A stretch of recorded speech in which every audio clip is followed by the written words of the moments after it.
When Sagamore Development wanted to know what Port Covington will look like in about 5 years, they hired Terry Kilby and Company at Elevated Element. We've used drones to go in and capture aerial imagery of the site. Once we have that imagery captured, we can then overlay 3D architectural plans onto our images and show what the site might look like at any given time during the development of the site. It's a virtual look at eventual reality.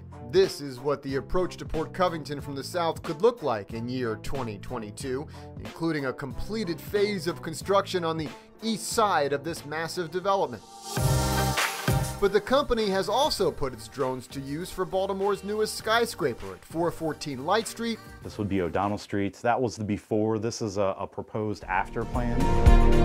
And here at the old Crown Cork and Seal plant near Canton, illustrating the redevelopment of how a warehouse built by the man who invented the bottle cap now gives way to a more modern residential complex.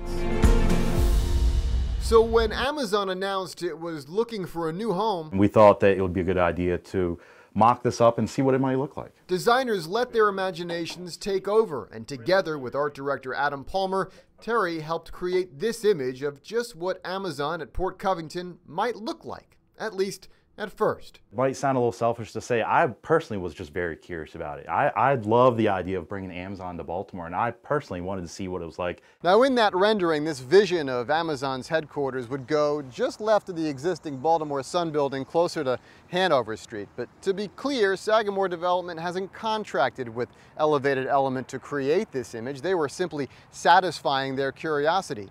And there has been a lot of that going around at the city level, the state level, and especially right here at Port Covington. No doubt. I think when we read the RFP, we felt as if it was written just for Baltimore, and written in particularly for Port Covington. Mark Weller is the president and CEO of Sagamore Development. In this unassuming office on Key Highway, he says his team of more than 25 people have been crowded around a table for 18 to 20 hours a day. It is a packed room. We were invited in, but not allowed to film. The details of this charm offensive are for Amazon's eyes only. We're taking the lead on it, but we also have a lot of help from our friends in city and state government, the business community, the educational community, which includes Johns Hopkins, the entire University of Maryland system, including the University of Maryland, in a very big way. So we're very comfortable helping, I would say, direct traffic, but there's a lot of people at the table helping out. It is a massive effort as more and more power brokers in the state begin to fall in line behind the Port Covington pitch.